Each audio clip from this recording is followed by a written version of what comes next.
पहले मैं आपको बता दूं कि मेरा बड़ा भाई इजहार अहमद, कि ये बड़ी लड़की है बुसरा इजहार, ये और एक लड़की है यूसरा इजहार, ये उनका लड़का सुभान इजहार, ठीक है।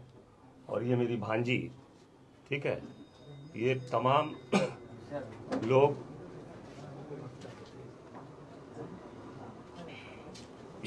लोग आज आपके सामने आए हैं क्योंकि इतना बड़ा हादसा हो गया है। और उस हादसे की वजह से, क्योंकि ये तमाम लोगों की पढ़ाई लिखाई और इनके तमाम एजुकेशन में जो खर्च अखराजात आते थे वो मेरे भाई पूरा करते थे, एक छोटा सा दुकान चलाकर। तो इतना बड़ा हादसा होने के बाद आज इनके फ्यूचर का क्या होगा, ये लोग हम लोग से सवाल कर रही हैं बच्चियाँ। ये भांजी है, ये मेरी बहन के साथ में बहनोई का अलादगी हो गया था, तो ये भांजी यहीं पैदा हुई अपने मामू के घर में। और जो मामू आज दुनिया में नहीं है, वो पूरा अखराजात, पूरा पढ़ाई लिखाई से लेके हर चीज़ वो इजहार अहमद चलाता था। आज वो दुनिया में नहीं है। इन लोगों का क्या होगा? इनका फ्यूचर था, इनका ड्रीम था कि हम टीचर बनेंगे। अपने पापा से कहा था, उसके पापा ने भी वादा किया था, पढ़ाई करो बेटा, हम लोग हैं, हम हैं, ठीक है, तुम लोग को एक अच्छा फ्यूचर मिलना चाहिए।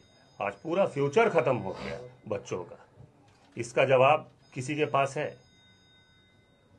आज जो लोग सियासत कर रहे हैं, गंदी राजनीति जो कर रहे हैं, उनसे मैं बहुत सारा सवाल करना चाहता हूं, क्योंकि वो 2 दिन पहले प्रेस कॉन्फ्रेंस करके जो कातिलों को वो डिफेंस कर रही थी, कातिलों का वो डिफेंस कर रही हैं। और बहुत सारा बात है जो आज मैं रखूंगा आप लोगों के साथ। कोलकाता म्यूनिसिपल कॉरपोरेशन को वार्ड नंबर 44 में 8 जुलाई 2025 एक कत्ल हुआ, या फिर जानबूझकर उनके साथ मारपीट की, जिसके बाद उनकी मौत हो गई। 3 छोटे छोटे बच्चे हैं जिनकी वो कफ़ालत करते थे, एक भांजी भी थे। सवाल ये है कि उनके मरने के बाद ये तमाम जिम्मेदारी, उनकी पढ़ाई लिखाई और उनके घर का खर्च कौन उठाएगा? इस बारे में कोई भी सामने नहीं आ रहा है, ना तो मुकामी काउंसलर और ना ही हम तुमको ईद देखने के तुम्हारा ईद बेकार कर देंगे। और हमेशा हम लोग को धमकी देते थे कि सामान निकाल ले, अभी सामान निकाल दे, लोग को मारेंगे। तो सामान मतलब कौन सा सामान? वही तो उन लोगों को पता क्या सामान है उन लोगों के घर में। हम लोग को धमकी देते थे कि सामान निकालेंगे। मेरे पापा को बोले भी थे ये बात, तुम्हारा हम ईद खराब कर देंगे, तुमको ईद देखने नहीं देंगे। मेरा सामान निकालो। रमजान से कितना दिन पहले बोले थे? रमजान से पहले का बात है ये, अच्छा खासा 2-3 महीना पहले का बात। मेरा सामान मतलब आप निकाल पहले तो सोच के रखे ना, आपके बोलने जो आप बोले वो किए, ईद खराब कर देंगे। इसरार भाई, अभी हम लोग जिंदगी खराब। ये 2 आपकी भतीजी है, आप सामने बोलिए। ये 2 आपकी भतीजी यतीम हो चुका है, ये भतीजा भी आपका यतीम हो चुका है, आप बड़े भाई हैं, तो आप एक सुलझे हुए आदमी हैं, सोशल एक्टिविस्ट वगैरह काम भी करते हैं, सामाजिक काम भी करते हैं। तो ऐसी सूरत हाल में किस तरीके से अपने भाई के इंसाफ की लड़ाई करें? वो लोग अपने अपने तरीके से जुलूस, नारा, एहतजाज कर दें। अगर तो मैं तो कहता हूँ कि अगर राना खातून भी आके एहतजाज करे कि नहीं इंसाफ मिलना चाहिए, तो मुझे बहुत खुशी होगी। बहरहाल दूसरी बात, पोस्टमार्टम का क्या एक जुमला लिखवाया है? हाँ, वो मैं कह रहा हूँ, कल का मैंने जब अखबार मशरिक पढ़ा, हाँ, उसमें ये साफ लिखा हुआ था कि जब पोस्टमार्टम रिपोर्ट सामने आएगी तो तमाम लोग खामोश हो जाएंगे, तमाम लोग खामोश हो जाएंगे और मायूसी हो जाएगी। तो कहने का मतलब है कि तब आपने पोस्टमार्टम रिपोर्ट को चेंज करवाने की कोशिश कर रही हैं, क्योंकि हमारे कान में ये बात खबर आया है कि राना खातून बहुत एक्टिविटीज़ हो रही है कि पोस्टमार्टम को चेंज किया जाए। और मेरा पापा और मेरा बहुत अच्छा था कि हमको मेरा ड्रीम था कि मुझे टीचर बनना है। और हम अपने पापा से बोले थे कि हमको बनना है, तो वो बोले थे कि बनो, अच्छे से तालीम हासिल करो ताकि तुम बन सको। और मेरा ड्रीम वो पूरा करना चाहते थे, और हम भी करना चाहते हैं कि मेरा ड्रीम पूरा हो। लेकिन जो अभी हालात है मेरे घर का जो हालात, जो मेरे पापा चले गए यहाँ से, दुनिया से, लेकिन अब तो हमको नहीं लगता कि मेरा ड्रीम पूरा हो पाएगा। लेकिन पुलिस तो बोल रही है कि अननेचुरल डेथ है, मतलब आप लोग कह रहे हैं कि उनको मारा गया है, लेकिन पुलिस बोल रही है कि हादसाती तौर पर उनकी जान गई है। तो पुलिस की जो जांच रिपोर्ट है उससे आप लोग मुतमईन हैं?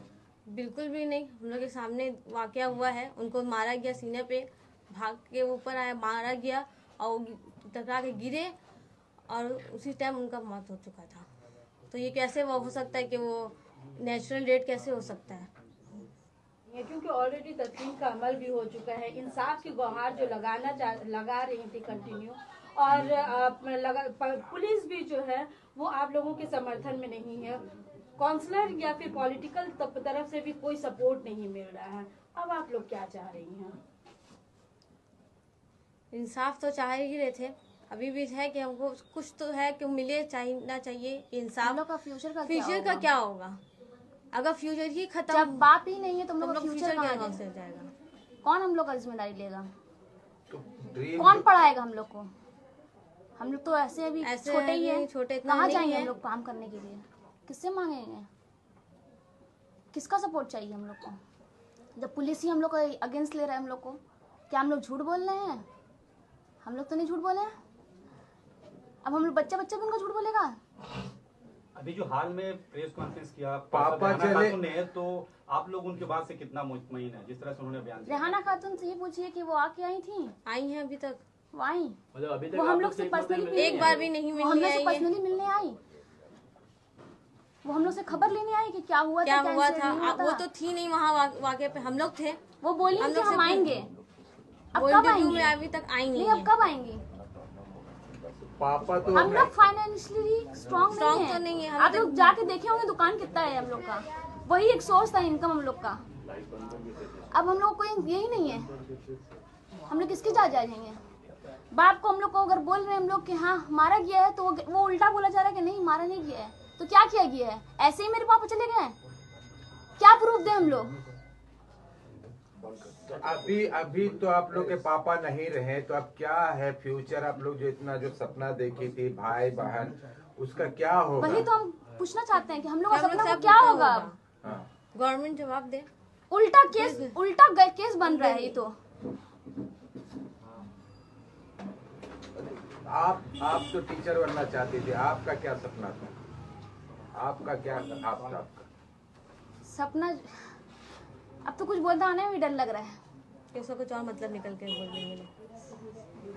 पापा हमको पढ़ाना चाहते थे कि हम लोग कुछ अपने ऊपर स्टैंड ले सकें। अब तो पापा ही नहीं है, सपना कौन पूरा करेगा हम लोग का? ऐसा स्टैंड लेते हैं हम लोग कि हम लोग पापा के हैंड बनते हैं। भाई भी छोटा है हम लोग का, 2 बहन है हम लोग। पूरा मामला तो आया नहीं बीच में। अच्छा ठीक है। क्या आप लोगों को लग रहा है कि साजिश के तहत आप लोगों को साफ साजिश दिख रहा है। साफ साजिश है।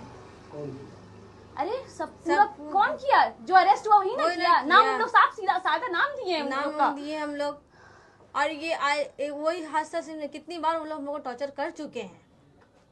अच्छा अनजान अहमद साहब, आप भी यहाँ पर सामने आप बोल रहे कि कत्ल हुआ है, कातिल है, और मोहतरमा रेहाना खातून जो आपके वार्ड की काउंसिलर है, बोरो चेयरपर्सन भी, वो बोल रही है तू मैं हुई थी। अब देखिए, एक आदमी का जान चला जाता है और रेहाना खातून को लगता है कि ये तूतू में है, तो आप रेहाना खातून से ये सवाल कीजिए कि तूतू में किसी बेकसूर का जान नहीं जाता है। तो रेहाना खातून से आप सवाल कीजिए कि तूतू में का मतलब क्या होता है, कि किसी का जान चला जाए। ये सवाल आप हमसे मत कीजिए, आप रेहाना खातून से कीजिए। और मैं तमाम 44 नंबर वार्ड के आवाम से सवाल करना चाहता हूं कि ये सवाल रेहाना खातून से कीजिए कि तूतू में का मतलब क्या होता है, पड़ोसी का झगड़ा का मतलब क्या होता है, कि किसी का जान ले लिया जाए। 5 आदमी मिलकर प्री प्लान करके जान लिया गया है मेरे भाई का। इन बच्चों का क्या होगा? इन बच्चों का फ्यूचर क्या होगा?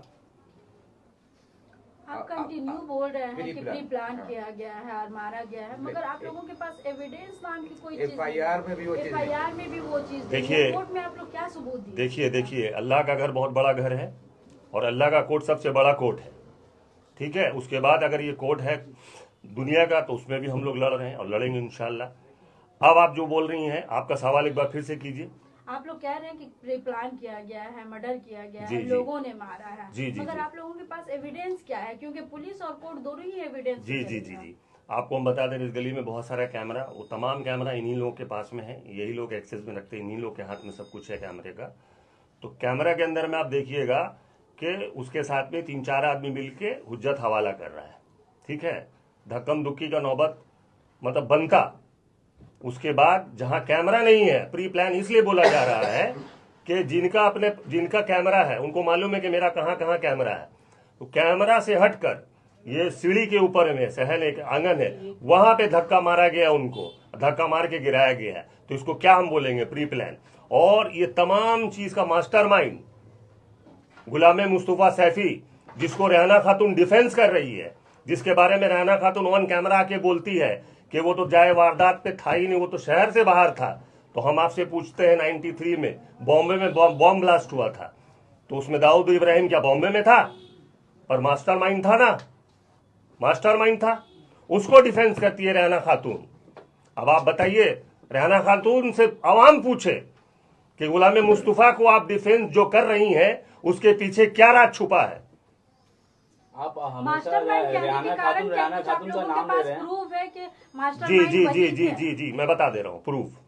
आप लोग पूछते होंगे एक सीधा आदमी उसको क्यों मारा गया, जाहिर सा बात है, सही सवाल है, उसका मैं जवाब दूंगा आपको। उसका जवाब यह है कि 2024 में देखिए, पहले हम लोग भी रेहाना खातून से पुराना हम लोग टीएमसी के कार्यकर्ता हैं।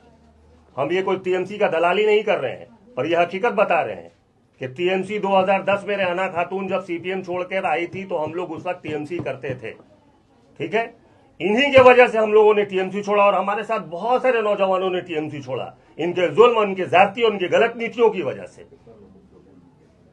तो ये 2024 का वाकया है कि उत्तर कोलकाता से तापस राय इलेक्शन कॉन्टेस्ट किए बीजेपी के बैनर पे। तो हम लोग बीजेपी नहीं करते हैं, पर एज अ तापस राय एक अच्छा, एक सच्चा और एक ईमानदार कैंडिडेट थे बोल के हम लोगों ने उनके लिए काम किया।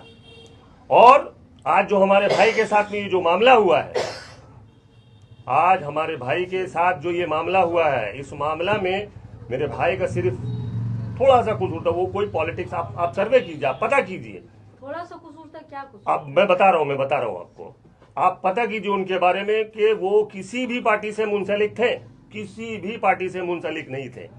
अगर कोई पार्टी का कैंडिडेट, चाहे वो सीपीएम का हो, कांग्रेस का हो, बीजेपी का हो या टीएमसी का हो, अगर किसी के ऊपर में कोई फूल फेंकता है या उसे माला पहना देता है तो क्या वो कसूरवार हो जाता है? वो बीजेपी का कैडर हो जाता है?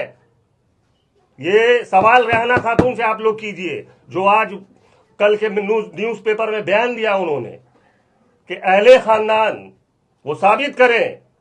हाँ, हम ऑन कैमरा बोल रहे हैं कि हम तापस राय के लिए 2024 में उत्तर कोलकाता से काम किया था, तापस राय के लिए किया था, बीजेपी के लिए नहीं किया था।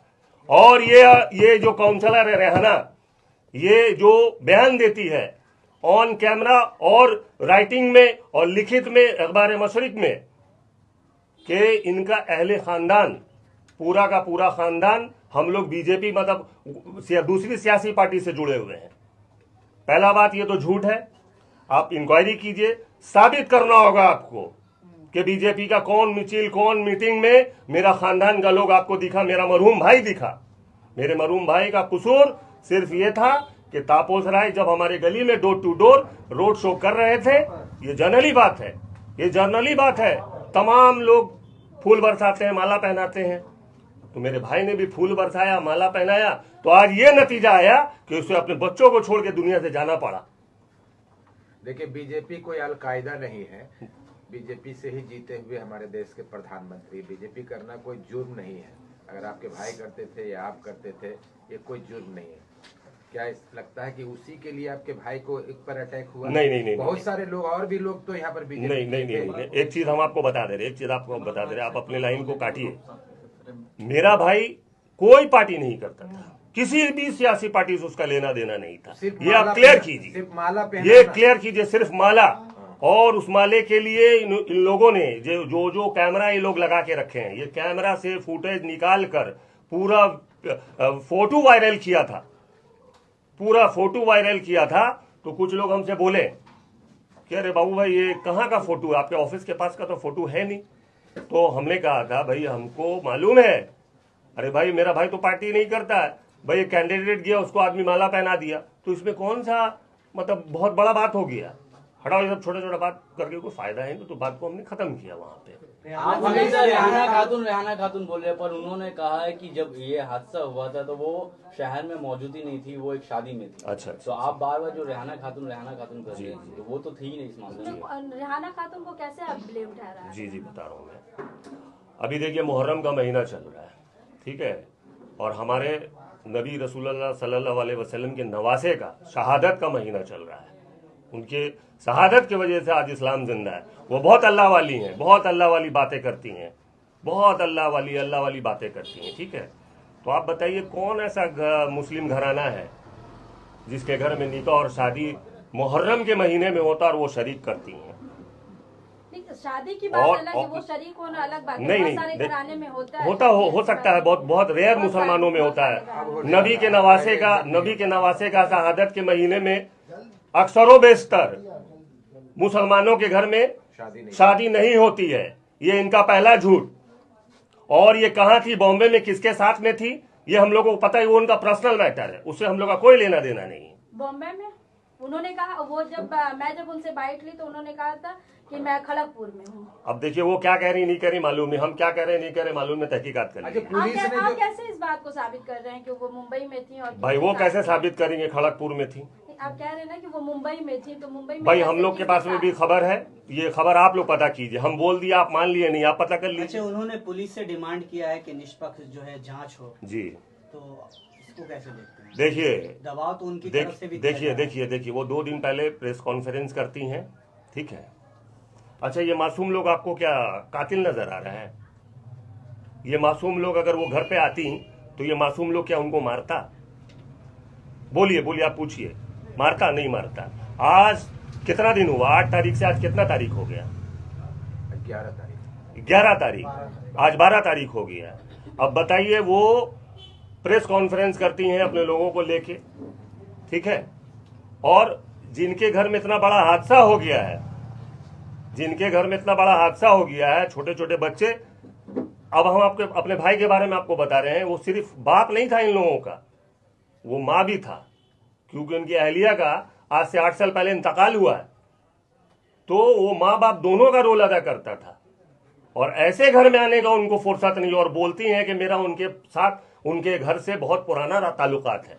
अगर पुराना ताल्लुकात होता या था या है तो उनको आना चाहिए था पुरसा देने के लिए, हमदर्दी के लिए, कि नहीं जो हुआ खराब हुआ, बुरा हुआ। अरे फैसला तो कोर्ट करेगा। आज आप पेपर में आके बोलते हैं कि कुछ सियासी जमात CPIM जुलूस निकाल रहे हैं। जाहिर सा बात है कि भाई इसमें कांग्रेस भी आएंगे, CPM भी आएंगे, BJP भी आएगी, TMC भी आएगी, क्योंकि पॉलिटिकल आदमी को, पॉलिटिशियन को इश्यूज चाहिए, मौका चाहिए।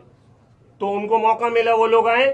तो आपने कहा कि जो CPM के लोग जो रैली निकाले हैं, तो पोस्टमार्टम रिपोर्ट और पुलिस के तहकीकात के बाद उन लोगों को समझ में आ जाएगा। तो हम आपसे ये पूछना चाहते हैं कि पोस्टमार्टम के रिपोर्ट आने से पहले आप इतने कॉन्फिडेंस से ये जो बात रख रही हैं, तो कहीं कहीं हमको शक होता है कि तमाम तहकीकात में, यहां तक कि पोस्टमार्टम घर के अंदर भी कोई मामला आप कर सकती हैं, क्योंकि आपके पास में पावर है, आप रूलिंग पार्टी की काउंसलर हैं। ये खदशा है हम लोगों को। तो जो पोस्टमार्टम का रिपोर्ट आएगा, क्या उसमें आपको भरोसा नहीं है? देखिए कल वो एक आदमी को सामने रख के बोली, उनका नाम है शाहिद, जलवटोली में रहता है। बोली कि इसको हमने पूरा जिम्मेदारी दिया पूरा काम कराने का, पोस्टमार्टम के अंदर में, पूरे घर के अंदर में वो तमाम काम वाम करके उनके बड़े भाई को हेल्प किया, ठीक है। तो भाई उनको हो सकता है पहुंच, जबकि ऐसा कुछ नहीं है, कोई हेल्प नहीं है। वो आया था क्योंकि वो जलवटोली में रहता है, वो आया था पोस्टमार्टम घर में, मॉर्ग के अंदर में वो गया, क्या किया नहीं किया मालूम नहीं हम लोगों को। हम लोगों को कोई हेल्प नहीं किया। जो रेहाना खातून बता रही हैं ऑन मीडिया कि मेरा आदमी जाके पूरा हेल्प किया, एकदम सरासर गलत बात है। तो मेरा ये पुलिस सवाल है की कि क्या ये रिपोर्ट से आप रिपोर्ट लोग आएगा इससे मुतमईन नहीं है? मुतमईन है पुलिस ने जो एफआईआर जो दर्ज किया उससे मुतमईन है, या क्या आपको लग रहा है कि पुलिस की जो रिपोर्ट बनी एफआईआर दर्ज हुआ है वो पॉलिटिकली उसको प्रभावित करके बनाया गया है? देखिए, मेरे भाई के मुतालिक एक बात बोला जा रहा है। देखिए, बहुत सारे लोग बहुत सारी बातें कर सकते हैं कि वो बीमार थे, उनका ओपन हार्ट सर्जरी हुआ था। तो ओपन हार्ट सर्जरी करीब 6 साल 8 साल पहले हुआ था। तो अल्हम्दुलिल्लाह वो फिट एंड फाइन, काम धंधा, दुकान, कारोबार सब कुछ करते थे, पूरा परिवार चलाते थे। तो ये जो मामला उनके साथ हुआ है कि उनको धक्का दिया गया, जो मारा गया, वो फिट थे, वो दुकान के लिए जा रहे थे, अपने काम के लिए जा रहे थे। तो ये लोग झमेला किया प्री प्लान करके। मास्टरमाइंड जो है वो सुबह, जिस दिन कांड होना है, वो सुबह कलकत्ते से बाहर चला जाता है। इसका आपके पास प्रूफ है? हाँ, वो बकौल वो खुद बोल रहा है, वो लोग के लोग बोल रहे हैं कि वो तो यहाँ था नहीं। रेहाना खातून खुद बोल रही है। रेहाना खातून का आप इंटरव्यू देख लीजिए। उसी रोज वो कलकत्ता से हाँ, वो बोल रही है, वो तो रेहाना खातून बोल रही है कि वो कलकत्ता से बाहर गया है। वो तो यह जाए मौके वारदात नहीं, वो कलकत्ता शहर से बाहर है। तो वो तो खुद एग्री कर रही है रेहाना खातून। तो मेरे भाई के साथ में धक्का वक्का दिया गया। अच्छा, हम एक सवाल आपसे करना चाहते हैं कि हार्ट पेशेंट था, हार्ट की वजह से उसको प्रॉब्लम हुआ, वो डेथ करी है, ठीक है। अगर ये हादसा अननोन लोग करते हैं, जिनको मालूम नहीं है कि वो हार्ट पेशेंट है, उसका ओपन हार्ट सर्जरी हो चुका है, तो माना जा सकता है कि ये एक्सीडेंट है, गलती से हो गया। जो लोग इस बिल्डिंग में रहते हैं, जो लोग को मालूम है कि इसका ओपन हार्ट सर्जरी हुआ है, उसके साथ वेपन्स का क्यों नहीं इस्तेमाल हुआ, डंडे का क्यों नहीं इस्तेमाल हुआ? क्योंकि उनको मालूम था कि इसके अंदर में कमजोरी है। अगर इसको एक धक्का, एक घूसा जोर से भी मार देंगे तो मौत हो सकता है, और उसको हम लोग बताएंगे कि ये एक्सीडेंट से मौत हुआ है।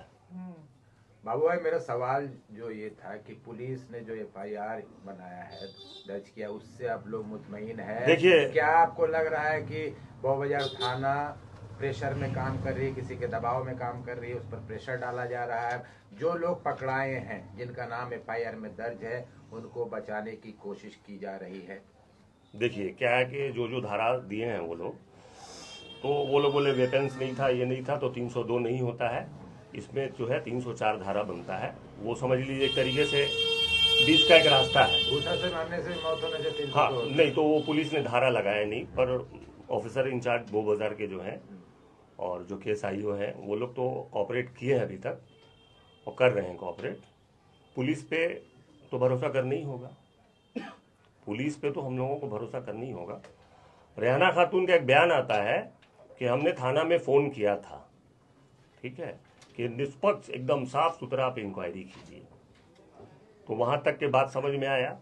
और वो बोलती भी हैं कि हम वार्ड के गार्जियन हैं और इनको हर चीज़ का पता रहता है, इतना बड़ा मामला का इनको पता नहीं था। और बयान उनका आता है जिस तरीके से वो कॉन्फिडेंस में बोलती हैं कि पोस्टमार्टम रिपोर्ट जब आ जाएगा तो ये लोग खुद समझ में आ जाएगा इन लोगों को, जो सीपीएम के सियासी लोगों को। तो इससे क्या मैसेज हम लोग को मिल रहा है, क्या हम लोग को समझ में आ रहा है कि कहीं ना कहीं इस मामले को दबाने का कोशिश किया जा रहा है। हमारा पार्टी के किसी लोगों से लड़ाई नहीं है, हमारा इस पार्टी से भी लड़ाई नहीं है। इस पार्टी के जो लोग हैं, जो कुर्सी पे बैठे हैं, उनके गलत नीति क्या लड़ाई है। जो गलत करते हैं, भाई जिसके साथ गलत हुआ उसको इंसाफ दिलाइए। इंसाफ नहीं दिला के आप डिफेंस कर रही हैं। पहला दिन आप बोलती हैं कि वो लोग को हम नहीं जानते हैं, जो लोग अरेस्ट हैं। उसके बाद फिर बयान में आता है कि गुलाम मुस्तफ़ा सैफी वो जाए वारदात क्या, वो तो शहर से बाहर था, उसको आपने डिफेंस किया। 21 पार्ट ये पड़ता है हम लोगों का। ये जो पार्ट है हम लोगों का, ये 27 पार्ट में ये 21 पार्ट एक पार्ट है। उस पार्ट में लिंग लैंग स्कूल और सियोमो स्कूल में जो लोग पोलिंग एजेंट बनते हैं, उसका नाम है मोहम्मद सलीम, जो अभी बौबाजार लकब में है। दूसरे का नाम है मोहम्मद अय्यूब, जो अभी लकब में है। तो हम रेहाना खातून से सवाल करते हैं कि आपने तो कैमरा में कहा मैं उन लोगों को नहीं पहचानती, तो जिसको आप नहीं पहचानती हैं तो वो आपके इलेक्शन में पोलिंग एजेंट कैसे बनता है? रेहाना खातून कह रही हैं कि वो गार्जियन है इस इलाके के और आपके गम में शरीक हैं और आपके घर में जरूर जाएंगी, फिर भी आप लोगों का उनके खिलाफ इतना गुस्सा क्यों?